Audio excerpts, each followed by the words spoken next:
1장 76절부터 2장 14절까지 한번 눈으로 쭉 한번 읽어보세요. 1장 76절.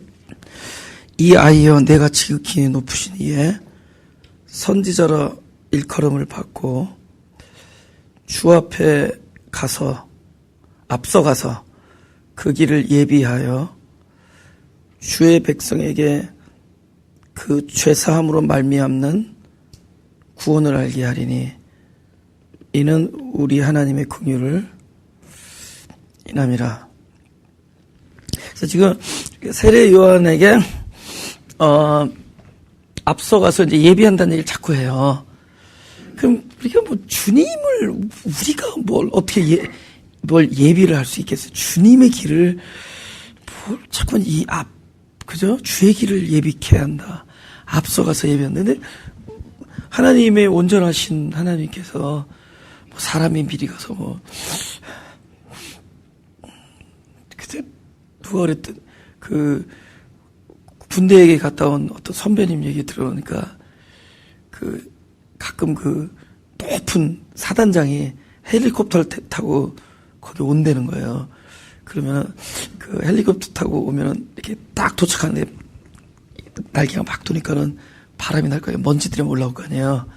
그러니까 온다고 아침부터 어디를 쓰냐면은 운동장을 쓰는 거야. 근데 그 운동장이 뭐예요? 그것도 흙이잖아요. 근데 그거를 계속 써야 된다. 그래서 조금이나마 덜 먼지가 나게 하려고. 그런 건 우리가 예비라고 하죠. 예비한다. 그런 건 그 수준이에요. 그죠? 근데 우리가 주님의 길을 예비한다. 근데 이 성경 안에 딱 나와요. 뭐라 하냐면 죄 사함으로 말미암는 구원이라네. 그러니까 어떤 문제가 이 사례 요한의 등장을 통해서 이 구원의 총 패키지 안에서 어떤 앞부분이 드러나게 되면은 이것을 예비라고 얘기할 수가 있는 거예요. 그러니까 구원의 총체적인 패키지 안에 뭐가 있느냐? 일단 구원을 받아야 될 필요가 있는 사람이 등장이 되는 거죠. 아니 구원을 받을 필요가 없는 사람에게 무슨 구원이 감사하는 일이고 구원이 뭐 대단한 일이겠냐고. 구원이 필요한 자들에게 구원이 주어지는 겁니다. 그러니까 그럼 누가 구원이 필요하느냐? 결국은 죄인들이라는 거죠. 그러니까 죄인들이야말로 구원이 필요한. 왜냐하면 죄의 삭은 사망이고 죄라는 것은 사망이 드러난 거니까. 그러니까 죄가 해결되는 게 아니에요. 죄가 무엇인가 인디케이트하는 거예요. 우리의 사망적 실존을 알려주는 게 죄예요. 이 사람이 온전한 그리스도의, 그러니까 하나님의 생명으로 거듭나 있었다면은 선악과 먹지 말라는 하나밖에 주어진 계명 앞에서 그렇게 유혹에 넘어질 수 있겠냐고요. 왜 그러죠? 아직 온전할 자로 만들어졌지만 온전한 자로 만들어지진 않았어요. 앞으로 하나님의 진짜 생명으로 거듭날 자로 창조됐지 하나님의 생명으로 창조된 게 아니에요. 하나님의 생명이 들어갈 자리로 창조된 거예요. 그래서 구약에서 얘기를 하지만 형상으로 만들었다는 거예요. 형상이라는 단어가 주는 그 뜻이 온전하지 못하다는 뜻입니다. 그러니까 이게 펜이 있다. 근데 펜은 온전해요. 근데 펜이 반드시 펜이 만들어내는 그림자가 있습니다. 그늘. 요게 형상이에요. 그죠? 그러니까 요 그림자를 통해서 실제는 이렇게 생겼겠구나를 우리가 실제가 이렇게 생겼겠구나. 이렇게 보면 딱 실제를 보는 순간 이것은 더 이상 그림자가 아니죠. 이것을 실체예요. 이거를 창세기에서는 모양이라는 단어를 씁니다. 그러니까 형상으로 모양으로 이 두 가지가 단어가 나와요.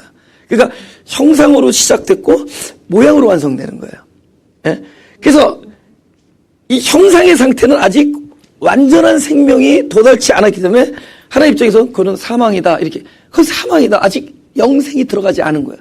앞으로 영생을 담을 그릇이긴 하지만 영생의 자체는 아니에요. 그러니까 아담이라는 건 뭐냐? 완벽한 자가 실수함으로 이 세상에 뭐 죄가 들어오고 이런 차원이 아니라 완벽하게 되어질 자로 만들어 놓은 게 아담이에요. 그러니까 앞으로 하나님의 모양으로 만들어지게 아니라 하나님의 형상으로 만들어져요. 하나님의 형상. 아까 말한 요 그림자로 만들어진 거예요. 그죠? 첼렘이란 단어예요. 첼렘. 그죠? 드무티란 단어가 모양이고 첼렘이란 단어가 형상인데 첼렘으로 창조가 됩니다. 그래서 누굽니까? 그 야곱 1억의 형상이 야곱. 근데 야곱이 형상으로 출발했다가 나중에 거듭났는데 이름이 바뀌죠. 전주 이시로. 이스라엘로 바뀌죠. 그럴 때 미스터 야가 미스터 리가 되는 거예요. 그죠? 이스라엘 이게 모양이야. 야곱으로 그죠? 그러니까 야곱 그러니까 형상으로 창조되고 모양으로 완성되는 거예요. 때로는 조성이라는 단어를 써요. 또 만든다 이렇게 단어 써요. 그래서 야곱아 내가 너를 창조했고 이스라엘아 내가 너를 조성했다 이런 얘기를 합니다. 야곱으로 창조하고 이스라엘. 그게 뭐예요? 야곱은 아직 사망이라는 거예요. 근데 사망이 사망임을 모르는데 너는 사망이다를 알려주기 위해서 등장한 게 법이에요. 그게 계명이고 법은 너는 사망이다는 걸 알려주는 거야. 몰라. 법이 이렇게 법을 통해서 법을 어기는 순간 그걸 우리가 죄라고 그러죠. 법은 반드시 죄를 양산하는데 그 죄라는 게 무슨 얘기냐? 네가 아직 온전한 자가 아니다라는 걸 알려주는 거예요. 그러니까 법을 통해서 내 안에 내가 가지고 있는 나의 상태, 나는 사망이다라는 거를 이렇게 알게 해주는 겁니다. 법을 통해서. 그러면 여기 뭐예요? 자꾸 야곱 세례 요한을 자꾸 예비라는데 예비는 뭐냐? 구원하실 자의 앞에 예비는 뭐냐? 이 사람들이 구원이 필요한 자다. 이 사람은 구원이 필요. 그러니까 세례 요한은 무엇으로 주님을 구원을 예비하느냐? 세례 요한을 법을 선포하는 자, 법을 가져다 주는 자. 그래서 율법의 마침으로 오는 거예요. 할렐루야. 법으로. 그 법은 뭐죠? 너는 죄인이다를 알려줘요. 법 때문이죠. 제가 막 80마일로 오건 90마일로 오건 법이 없으면 나는 의인이죠. 법이 없으니까. 근데 내가 법 때문에 나는 죄인 되는 거예요. 할렐루야. 걸리면 티켓이고 안 걸리면 안 티켓인데 하지만 죄인이란 말이야. 그 법이 나를 그러니까 세례요한을 예비한다 할 때는 뭐냐면 반드시 법을 세례요한과 함께 주므로 법을 들고 나오는 거예요. 그러니까 누구든지 죄사함이 필요한 자다. 너희들이 죄사함이 필요한 자고 너희 더 깊숙한 곳에 죄사함 후에 그분이 함께 오셔서 너희 생명이 되어질 자다. 알려주는 역할을 하죠. 할렐루야. 알려주고 목이 달아납니다. 알려주면서 목이 달아나. 정죄하면서 간음죄를 정죄하면서 목이 탁 달아나면서 거기에 머리가 탁 그리스도가 되는 거예요. 그러니까 그것을 먹는 날에는 죽으리라 이 단어를 우리는 글자 그대로 먹기 때문에 죽느냐 이렇게 간다고요. 먹은 결과로 죽느냐 이렇게 가버리면은 그 사람의 한 번의 선택이 우리 온 인류를 죄 구덩이에 넣었다 이런 식으로 가니까 뭐 참 이상한 그저 교리에 그냥 우리가 빠져버린 거예요. 그래서 그 사람의 선택이 아니에요. 제가 아까도 점심시간에 어떤 부부한테 간단히 간증을 한 적이 있는데 어느 날 나의 그 30대 초반의 어떤 아픔을 통해서 무엇을 제가 경험했느냐, 성경에 나오는 모든 이야기가 다 내 얘기구나라는 걸 깨닫고 나서 성경이 보이더라는 거예요. 예? 그때서부터 성경이 이 얘기가 다 거기서 선악과를 먹고 있는 사람이 할아버지가 아니라 바로 나였다라는 걸. 거기서 먹고 있는 자가 나야. 내가 지금 먹고 있는 거야.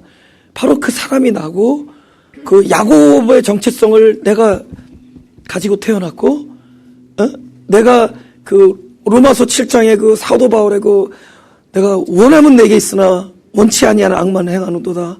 원하는 바 선을 행치 아니하고 오라 나를 누가 나는 공고한 사람이 누가 나를 이 사망의 몸에서 이런 탄식을 하는 사람이 사도 바울이라는 3인칭이 아니라 이것이 내 얘기라는 걸 깨달았을 때 할렐루야 성경이 이게 보이더라는 거예요.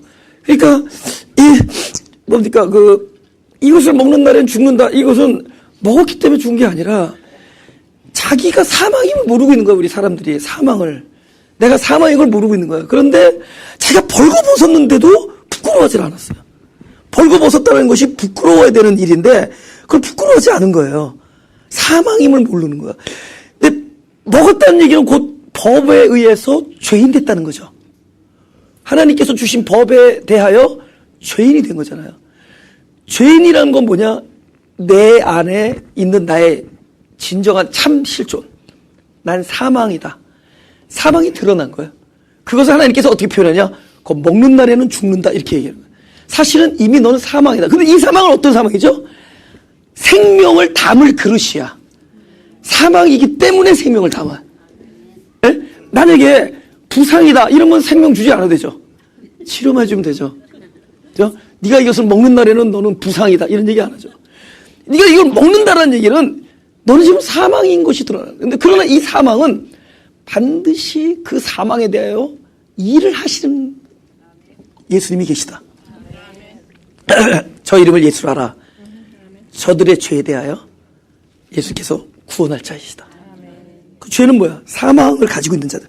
우리가 사망의 어두운 그늘에 그냥 앉아있는 자들이고 내가 사망인 거예요. 그 내가 빛의 상태에서 어두움을 향해서 이렇게 뭡니까? 손을 내미는 것이 이게 구원의 그 뭐죠? 그러니까 우리의 사역의 모습이 아니라 끊임없이 나의 어두움의 자리에서 반대로 빛을 앙망하고 빛을 구하고 빛을 향해 부르짖는 것이 이 구원의 모습이에요. 어두움에서. 그래서 어두움에서 빛을 발하는. 그래서 어둠이란 걸 알려야 돼. 네 위치가 어둠이란 걸 알려줘야지 참된 구원을 외칠 수 있어요. 예? 하나님 좀만 기다리십시오. 나도 빛의 가리에 나와서 하나님과 함께 활보합니다. 너는 어디를 가나 어둠이다. 그걸 알려주는 자가 있어야 될 거 아니에요. 그 알려주는 자가 바로 요한인 거예요. 율법을 통해서 알려주는 거예요. 너는 어둠이다.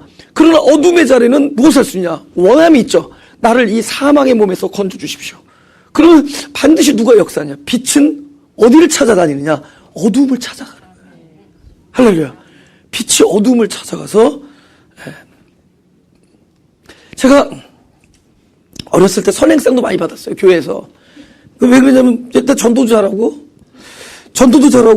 요절 잘하고 절대로 연보 안 띄워먹고 나는 연보를 띄워먹는다는 걸 상상을 못했어. 근데 나중에 보니까 이게 큰 캐리고리여서 교회에서 큰 심각한 문제였더구만. 유전부에서 애들이 애들한테 주면은 그거 가지고 이렇게 세이빙을 하는 거야 애들이.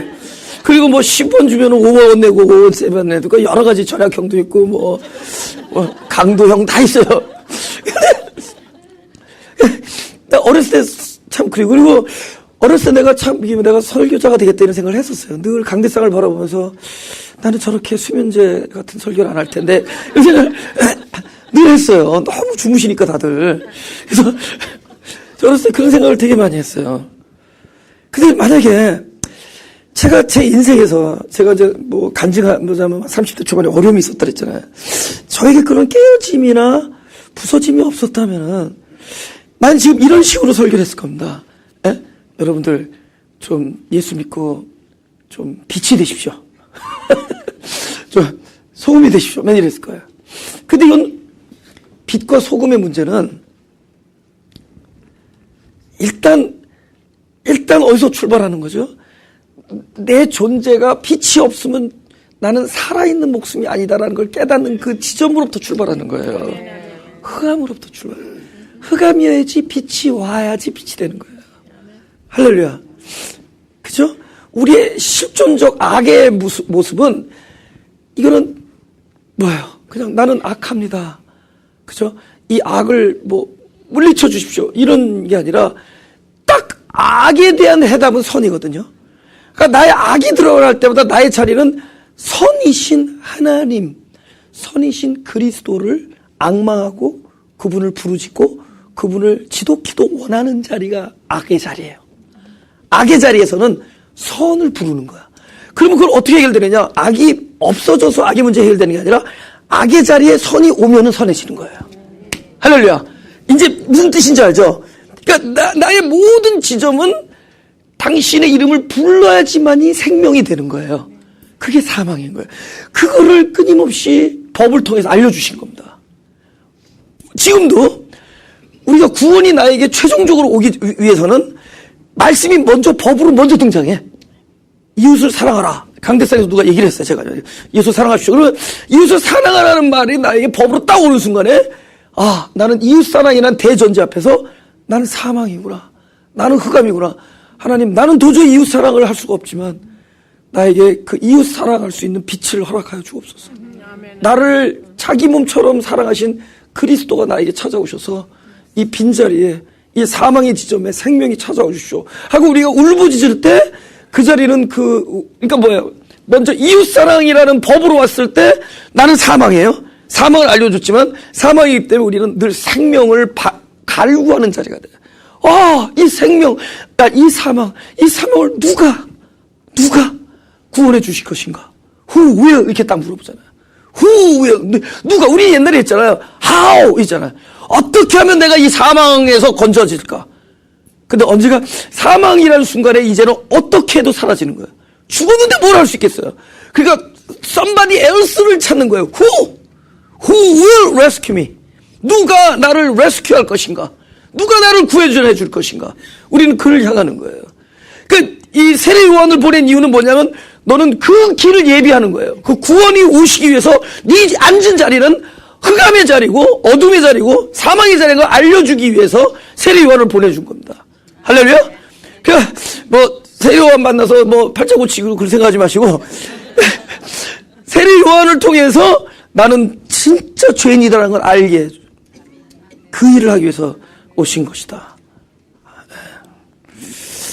할렐루야. 네. 그래서 그 예루살렘에 입성할 때 사람들이 호산나 그러잖아요. 호산나가 뭐예요? 우리를 구원하소서의 뜻이에요. 그러니까 벌써 구원하소서는 뭐야? 구원이 필요한 자로서 외치는 거예요. 그게 찬양이에요. 할렐루야. 구원을 얻은 자로서의 만족감으로도 찬양할 수 있지만 사실은 진정한 찬미는 어디서부터 출발하느냐? 나는 구원이 필요한 자입니다. 우리를 구원하소서. 나는 죄 지은 자입니다. 나는 죄인입니다. 나를 살려주십시오. 나는 사망입니다. 나에게 생명을 주십시오. 호산나가 벌써 거기서부터 출발하는 거예요. 나는 구원이 필요해. 그러니까 우리를 구원하소서. 이게 찬미가 되는 거예요. 할렐루야. 우리 거기서부터 출발하는 거예요. 호산나부터 출발하는 거예요. 그러니까 예수님이 예루살렘에 입성하면서 제일 먼저 들은 음성이 저들의 울부짖음. 우리를 구원하소서. 그들은 구원이 필요했던 자들. 저나 여러분이 구원이 필요한 자로서. 그러니까 그런 것 같아요. 우리는 머리서부터 발끝까지 문제예요. 그분이 감찰해 주시지 않고 그분이 붙들어 주시지 않고 그분이 우리를 구원해 주시지 않으면 우리는 흑암입니다. 우리의 문제는 그거예요.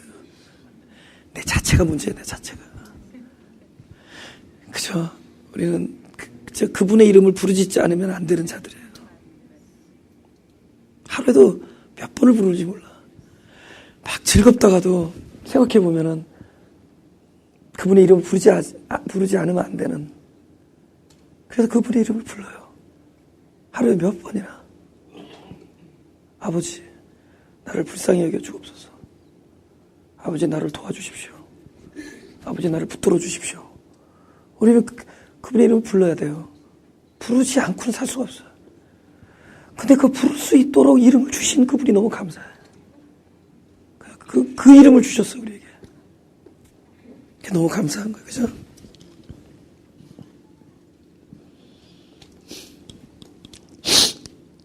(78절) 이는 우리 하나님의 긍휼을 인함이라. 이로써 돋는 해가 위로부터 우리에게 임하여 어두움과 죽음의 그늘에 앉은 자에게. 이게 나오잖아요. 우리가 어두움과 그늘에 앉은 자임을 알려주는 게 예비함이에요. 우리의 흑암적 실존을 알려주는 것이 그 법이 예비한 겁니다. 그래서 앉은 자에게 비추고 우리 발을 평강의 길로 인도하시리로다.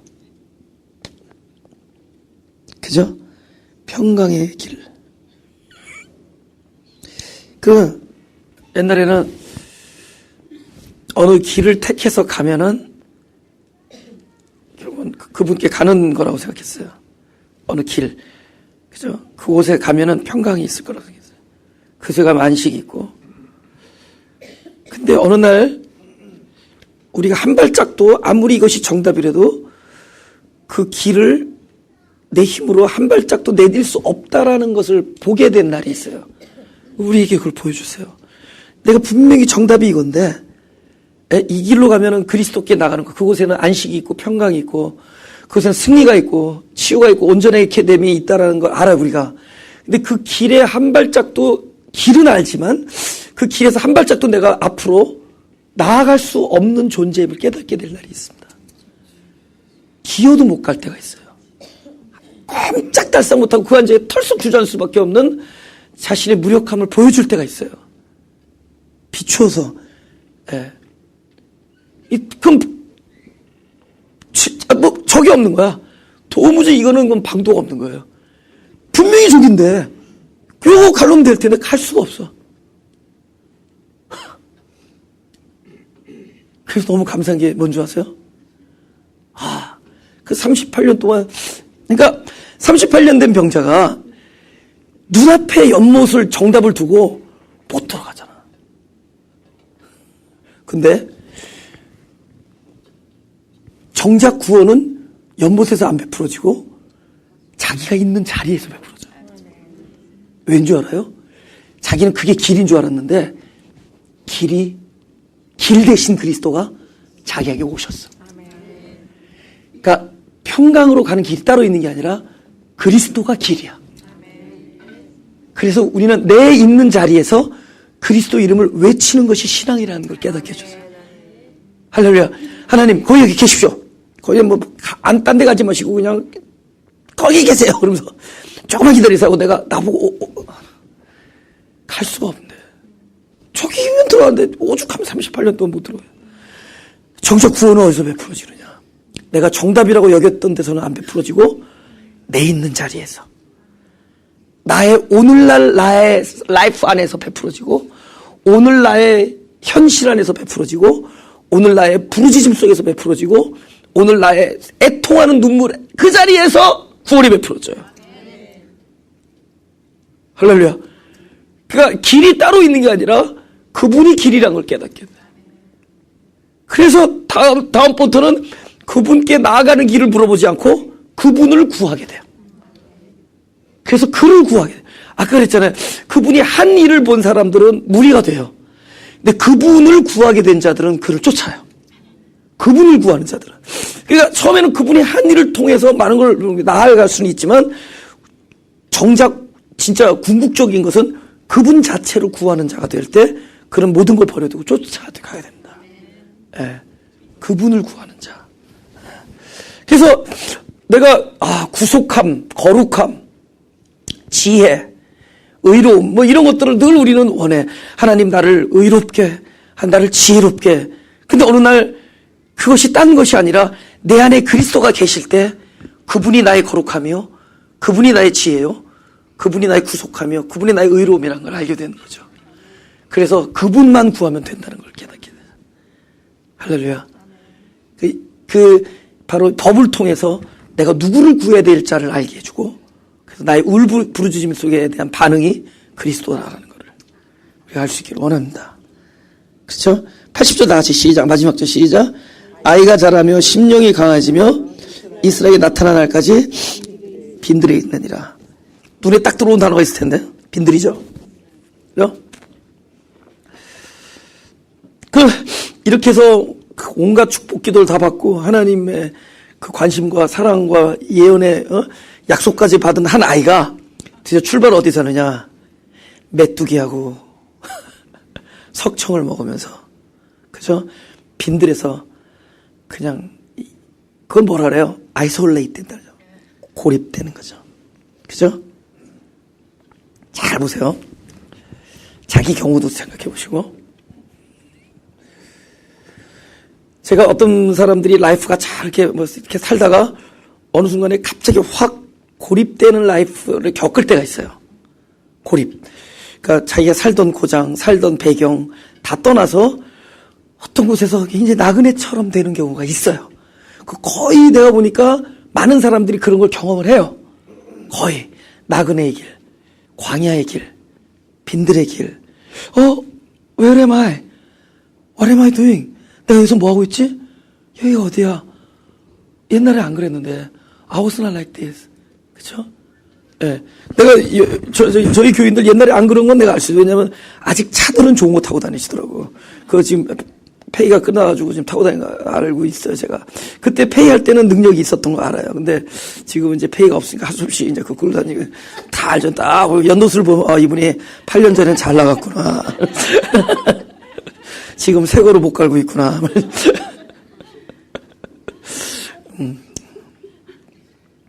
근데 우리가 언제 진짜 은혜를 받는 줄 아세요? 그 과정, 이게 놀라운 과정이거든. 빈들, 광야, 다 비슷한 얘기잖아요. 성경에 나온 인물 다 거쳐. 그로 내몰렸는데도요. 엘리야, 요셉, 그죠? 야곱, 바울, 다윗, 다 내몰려. 이게 인생이 이렇게 뭐대로 안 되냐? 자기의 계획대로 안 돼. 자기의 예상과 계획과 목적대로 안 되고 어느 순간에 뒤틀려. 그러다 보니까는 내 친구들 다 어디 갔어? 딱 그러잖아요. 가을에 그러는 거야, 이 나무가. 아니 이 나비들 다 어디 갔어? 나비들은 언제 와? 여름에만 오죠. 근데 가을을 거쳐야 돼. 그쵸? 그 혹독한 바람의 세월을, 고립의 세월을 거쳐야 돼. 여름에 막 꽃이 만발할 때 막 하지지배배하고서 막 새들이 날라오고 막 나비가 오고 막 벌레들이 올 때 뭐 인생 뭐 풍족한 줄 알았지. 열매가 맺어지냐고. 그거 떨어지고 뭐부터 떨어져요? 내 얼굴의 화려함과 내 얼굴의 이 사라의 이 모습의 이 꽃다운 청춘이 다 떨어지는데 누구도 같이 떨어져. 나비도 날아가고 그렇게 찾아오던 꿀벌도 더 이상 오지 않고 지지배배하던 그 종달새 있잖아요. 그 싱잉볼, 흐밍볼 이런 것들도 다 날아가는데 결국 그 고독과 외로움과 고립의 계절을 거쳐서 고개가 숙여지고 생명의 열매가 나오고. 그때 그럴 거 아니야. 왜 내가 여기서 홀로 이거 무엇하고 있는 건가? 또 그 시절은 다 어디로 갔는가? 그 빈들의 과정이 있는 거예요. 그 빈들에서 무엇을 하는 줄 아세요?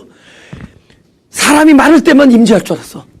막 여러 같은 환성과 막 호산나 외칠 때만 주님이 임재한 줄 알았는데 아무도 없고 뭐 아무 소리도 안 들리는 그 황량한 벌판에서 이제는 바람 소리에서 성령의 기운을,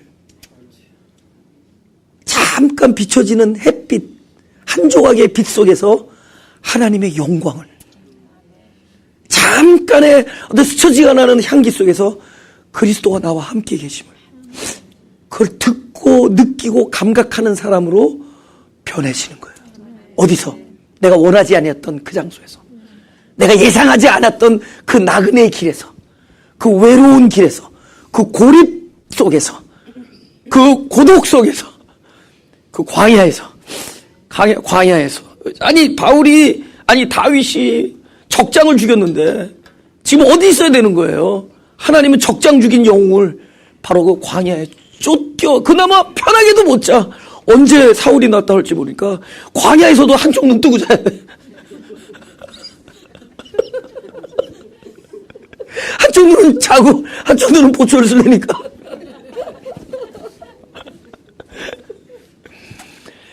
그게 하나님의 수거든요.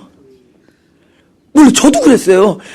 라이프가 어느 날 그 과정을 거치면서 그 과정 속에서 우리는 내가 내 인생에 왜 이런 시절이 찾아왔어? 야, 그때가 좋았지. 그때 팡팡 벌어서 성경 보면 빡세게 냈지. 여러분, 그 시절만 있어서 과연 하나님의 임재함에 들어갈 수 있는지 잘 모르요. 그죠? 하나님의 임재함에 진짜 우리가 도달하는 그 외로운 길이 있어요. 빈들, 원치 않았던 고장, 예상하지 않았던 곳. 바울에게 있어서, 다윗에게 있어서 아둘람 동굴. 전혀 내가 같이 살아보려고 하지 않았던, 어울려보려고 하지 않았던, 세상 같으면 친해질 수 없었던 그 부류의 사람들과 동굴 안에서 동고동락을 결국 함께 그곳에서, 왜 지금 마가교회를 연상하고 계시는군요 다들.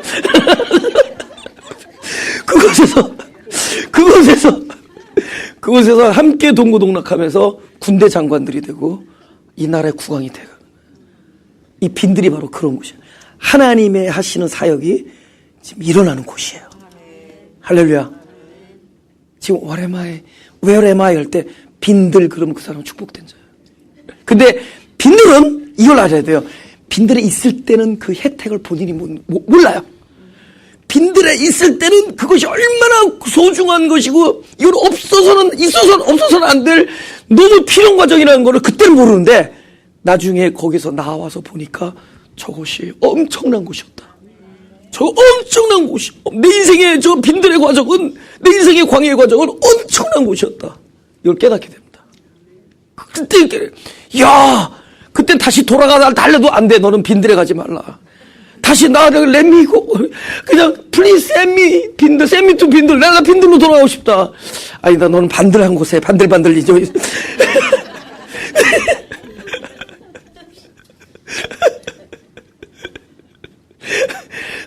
그땐 돌아왔었어요. 근데 나중에 보니까 빈들이 엄청난 그분의 영성이 자라나는 거예요. 할렐루야.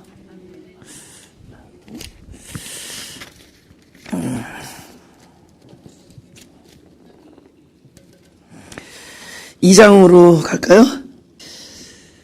드디어 1장을 11강 만에 띄웠네.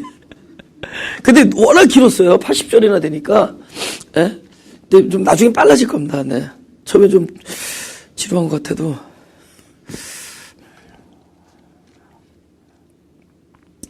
이 장. 이때 가이사 아구스도가 영을 내려 천하로 다 호적하라 하였으니, 이 호적은 구레뇨가 수리아 총독되었을 때 첩본한 것이라. 모든 사람이 호적하러 각각 고향으로 돌아가매, 요셉도 다윗의 집 족속인 거로 갈릴리 나사렛 동네에서 유대를 향하여 베들레헴이라 하는 다윗의 동네로. 베들레헴 무슨 뜻인 줄 알죠? 떡집, 그죠?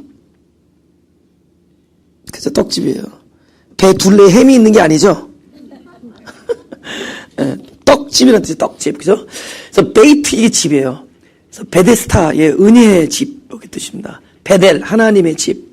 그죠? 베이트, 이게 집이라는데, 근데 예수님이 결국은 떡집에서 나오는 거예요. 떡으로 오셨으니까. 양식을, 그래서 구유에 주신 거예요. 구유는 양식이 있는 곳이잖아요.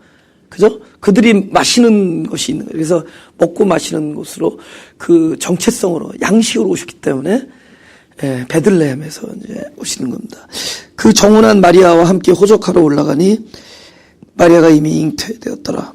거기 있을 때 해산할 날이 차서 맏아들을 낳아 강보로 싸서 구유에 뉘었으니, 다 같이 시작. 이는 사관에 있을 곳이 없음이로라. 사관이 여관 말하는 거예요. 여관에 있을 곳이 없었다. 왜 그날이 10,000원이었을까요? 왜? 이게 예언의 성취예요. 사도행전을 보죠. 사도행전 7장 46절. 46절부터 읽겠습니다. 사도행전 7장. 다윗이 하나님 앞에서 은혜를 받아 야곱의 집을 위하여 하나님의 처소를 준비케 달라 하더니 솔로몬이 그를 위하여 집을 지었느니라. 그러나 지극히 높으신 이는 손으로 지은 곳에 계시지 아니하시나니, 선지자의 말한 바 주께서 가라사대 하늘은 나의 보좌요 땅은 나의 발등상이니 너희가 나를 위하여 무슨 집을 짓겠으며 나의 안식할 처소가 어디뇨. 이 모든 것이 다 내 손으로 지은 것이 아니냐 함과 같으니라. 그래서 지극히 높으신 이는 손으로 지었다는 거예요. 사람이 지은 곳에 오시지 않는 거예요. 그러니까 사람이 지은 곳을 집으로 하여 오시지 않기 위하여 그분이 태어나신 곳조차 사관에 있을 곳을 없게 만들어요. 사관은 뭐예요? 사람이 손으로 지은 곳이죠. 그러니까 태어나는 순간부터 나는 이 하늘이, 그죠? 땅이 나의 발등상이요, 하늘이 내 지붕이고, 나중에 계시록에서 새 하늘과 새 땅의 계시의 완성이 뭐죠? 보이지 아니하는 성전, 곧 어린 양이신 당신이 집이 돼요. 그래서 하나님이 사람을 위해서 지어진 집이 영원하고, 사람이 하나님을 위해서 지었다고 만든 집들은 다 무너뜨려요. 막 성전 계속 무너집니다. 그래서 사람이 지은 집은 하나님이 거할 곳이 아니에요. 사람이 그렇게 생각하는 것뿐이죠. 그래서 하나님은 바로 처소를 어디다 예비했느냐? 바로 우리들의 마음 안에 하늘을 지어놓고 그곳에서 거하기를 원하셨습니다. 할렐루야. 그래서 사람이 손으로 지은 곳에 자리가 없게 만들어. 그곳에서 나시지 아니하시고, 내가 사람의 손으로 지은 곳에 있지 아니하시고, 하나님이 우리를 위해서 지은 집, 곧 당신이 만들어 놓으신 우리들의 거듭난 마음 안에 계시기를 소원하셨습니다. 할렐루야. 그래서 머리 둘 곳을 찾았어요. 그러나 율법으로 인하여 세례 요한이 율법의 종말을 구하는 그 목이 쳐질 때 그 자리에 결국 그리스도가 머리가 되어주죠. 그래서 그 그리스도를 머리로 한 연합되어진 생명이, 그게 그때부터 뭐죠? 그게 집입니다. 그게 성전이에요. 그게 교회고. 그래서 저희 교회 웹사이트에 교회는 사람입니다. 사람이 교회입니다. 그게 할렐루야. 네, 여기는 그냥 자리예요, 자리. 그죠? 자리. 교회들이 모여 있는 자리죠. 계시록 21장을 보자고요. 계시록 21장. 아니, 어떤 목사님이, 오케이, 8절. 계시록 보자. 21장. 아까 우리 찾아본 거지만, 21장, 21절입니다. 새 예루살렘이에요. 그 12문은 12진주니 문마다 한 진주요. 성의 길은 맑은 유리 같은 정금이더라. 오케이. 왜 이 사람 눈에 이렇게 뭐 각색 보석이 있고 벽옥이 있고 남보석이 있고 옥수가 녹보석이 있고 진주가 있고 그럴까요? 그럼 실제로 여기서 말하는 진주가 거기 가 있겠냐고. 왜 이렇게 표현될까요? 이 전부 정금, 진주, 남보석, 이 모든 것이 누구를 가리켜요? 그리스도예요. 천국은 그리스도만 계신 곳이에요. 할렐루야. 천국은 그리스도를 만나는 곳이에요. 전부 그리스도예요. 그렇죠? 근데 이제 이 보석들의 특징이 있습니다. 그리스도의 그 어떤 그 성품들이 나타나요. 그래서 그걸 이제 나중에 계시록에서 함께 할 수 있기 원합니다. 그게 성경에 다 이렇게 맞춰줘요. 서로 이렇게 맞춰줘요. 이렇게 구약과 이렇게 그래서 알 수가 있더라는 거죠. 근데 중요한 건 뭐냐? 그 다음 절이에요. 22절. 성 안에 성전을 내가 보지 못하였다. 왜? 이는 주 하나님 곧 전능하신 이와 어린 양이 성전이심이라. 할렐루야. 그곳은 그분이 성전이세요. 예? 그분이 성전이 되세요. 예, 그래서 이제 유형적이고 가시적인, 그죠? 유형적이고 가시적인 그런 것들이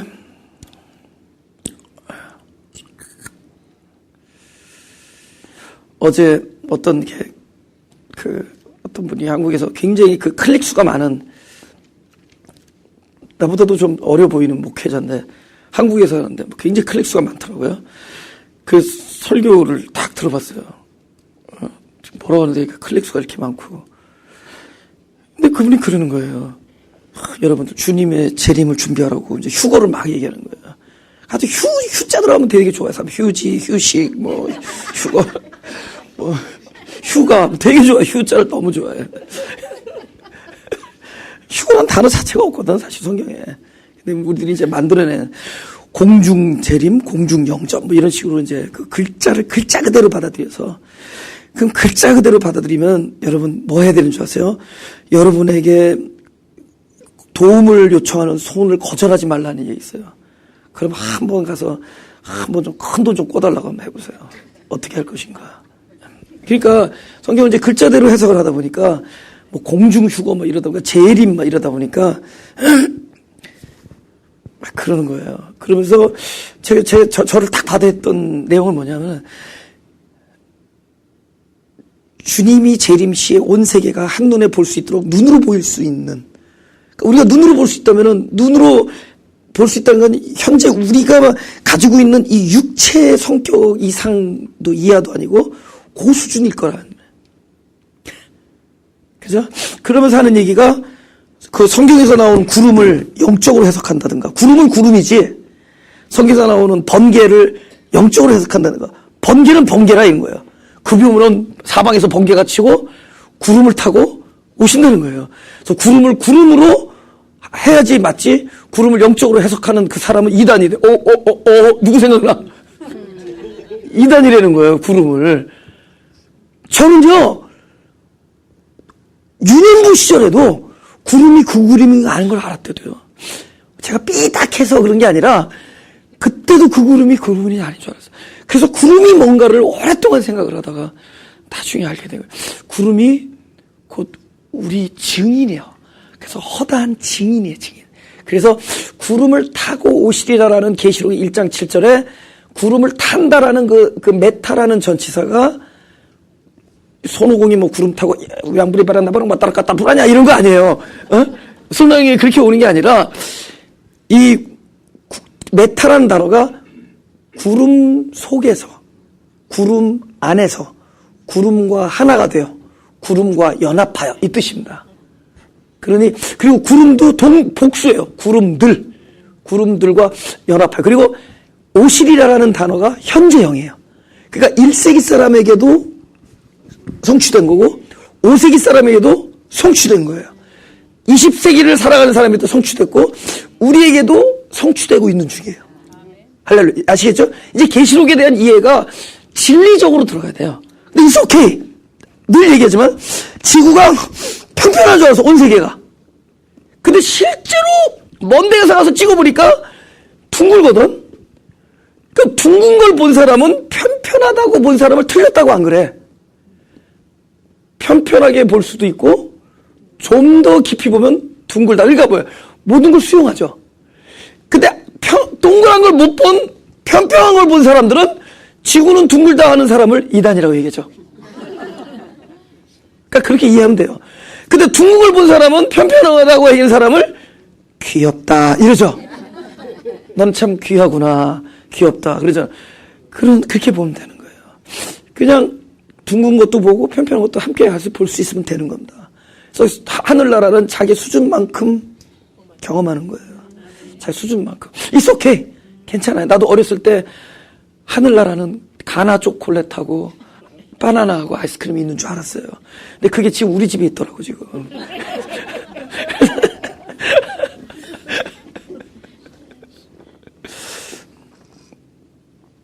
성경에서 말하는 게 뭐예요?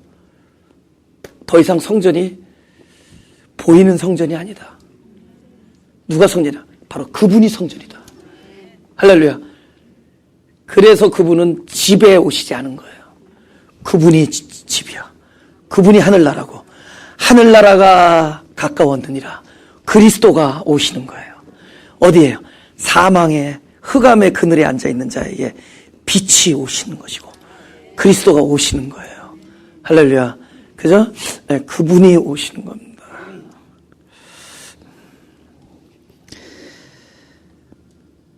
8절 그 지경의 목자들이 밖에서 밤에 자기 양떼를 지키더니 주의 사자가 곁에 서고 그 영광이 저희를 두루 비침에 크게 무서워하는지라. 영광이 비춰졌다라는 건 뭐죠? 그쪽은 영광이 아니라는 거예요. 영광은 영광이 아닌 쪽을 향해 비추는 거죠. 그래서 이게 얘기가 되는, 여러분 우리가 빛이 되는 문제가 아니에요. 빛이 우리의 자리에 와서 비추어짐으로 우리가, 그러니까 너희는 빛과 소금이 되라면 우리는 대가 뭐 잘나서, 그리고 우리 어린애들은 전부 빛과 소금 되면 뭘로 들리지 않아? 너희는 로이어와 닥터가 되라 이렇게 들어요. 다들 무슨 빛과 소금이 로이어나 닥터야. 에? 사실 진짜 빛이 되려면 뭐가 제일 가까운 자죠? 페인터. 늘 빛을 찬란하게, 그것도 화장실에 그 세마이 그로스로 쫙 바르면 바짝바짝 빛나는 거예요. 근데 빛과 소금은 우리가 될 수 있는 게 아니라 우리 언제 빛이 되는 줄 아세요? 빛이 필요한 자의 자리, 흑암에 있을 때 영광이 비추어요. 그 빛으로 인해서 내가 빛이 되는 거예요. 내 안에 비추어지는 빛으로 인해서. 하나님께서 내가 거룩하니 너희도 거룩하라. 우리는 하나님이 거룩하니 거룩하라 그러니까 하나님도 거룩한데 나도 거룩해야지. 우리 그걸 요구하는 게 아니라 하나님의 거룩함 때문에 내 안에 하나님이 계심으로 내가 너 안에 있는 내가 거룩함으로 네가 거룩해진다 이거야. 내가 거룩하니 너희도 거룩하라. 이거는 하나님의 거룩함으로 거룩해지는 거예요. 내 안에 계신 거룩함. 그러니까 영광은 항상 어디를 향해 가느냐?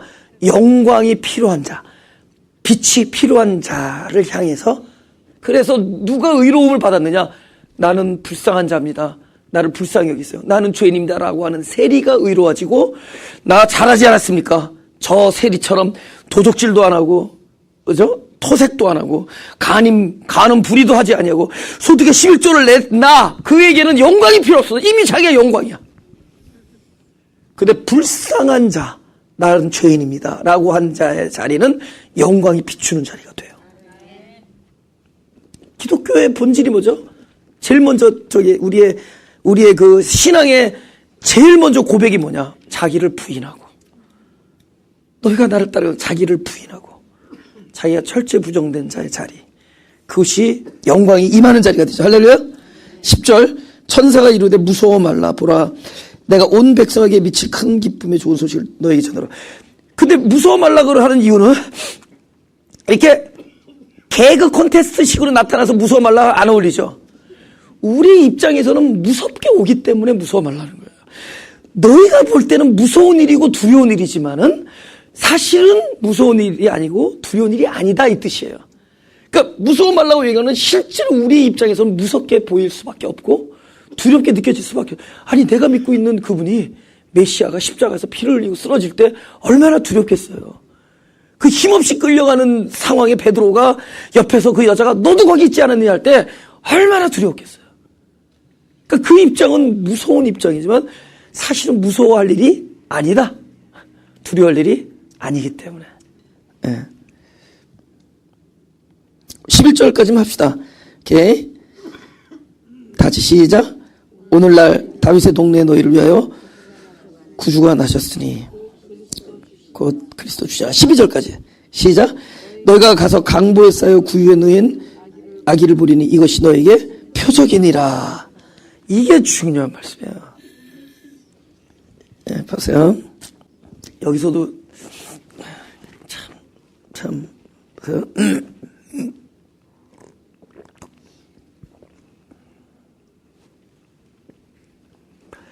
아기가 강보에 쌓이는 아이를 보면서 이게 표적이다 이런 얘기예요. 표적이라는 단어는 동시에 어떤 단어와 매치가 될까요? 아까 표적과 실체. 표적은 아직 실체가 아니죠. 표적은 실체를 가리키죠.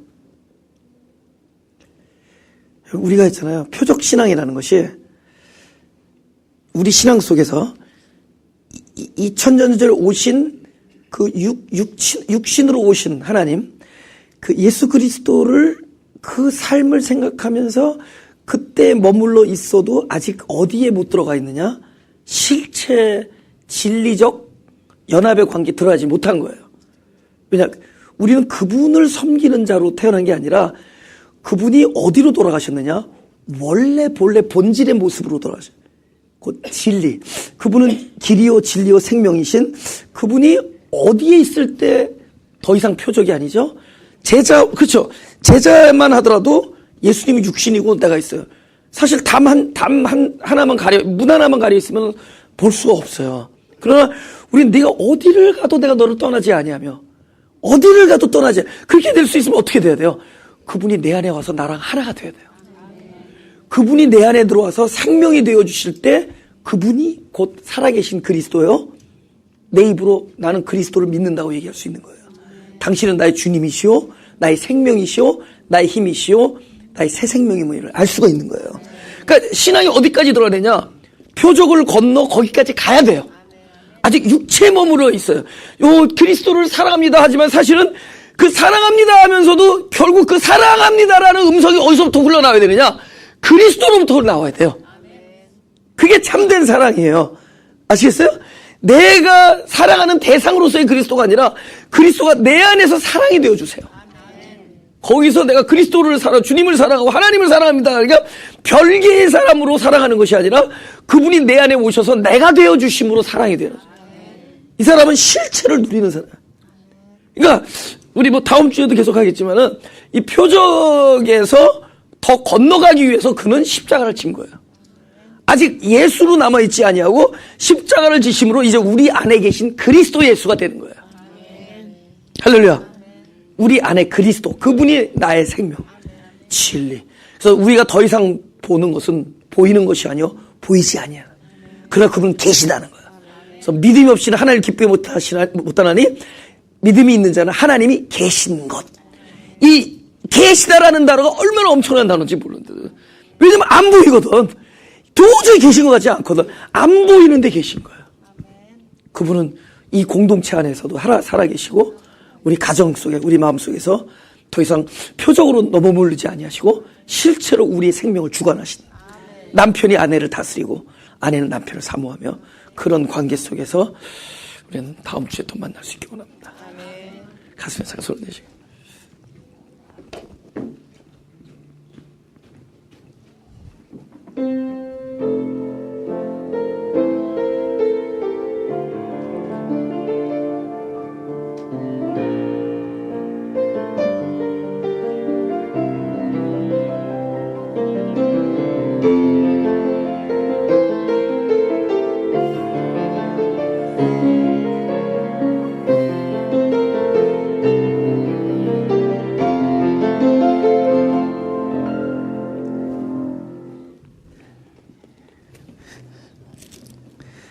기도하겠습니다. 하나님, 우리는 그야말로 당신의 구원이 필요한 자들입니다. 우리는 바로 빛이 필요한 자들이고, 우리는 공급이 필요한 자들이고, 우리는 동행이 필요한 자들입니다. 내가 있는 자리에서 당신의 이름을 부르짖사오니 다윗에게 응답하셨던 여호와여, 나에게 속히 응답하여 주셔서 나의 흑암에 빛이 되어주시고 나의 공허에 하나님이 공급이 되어주시고 나의 혼돈의 지혜가 되어 주옵소서. 나의 죄인됨에 당신의 구원이 베풀어지는 자리가 되게 하시고 당신의 모든 거룩함과 구속함과 의로움이 바로 내가 있는 이 자리에서 베풀어지게 하여 주옵소서. 주님을 날마다 당신의 이름을 부르질 때마다 당신을 더욱 사랑하는 자가 되기를 소원하며 예수 그리스도의 이름으로 기도드렸사옵니다.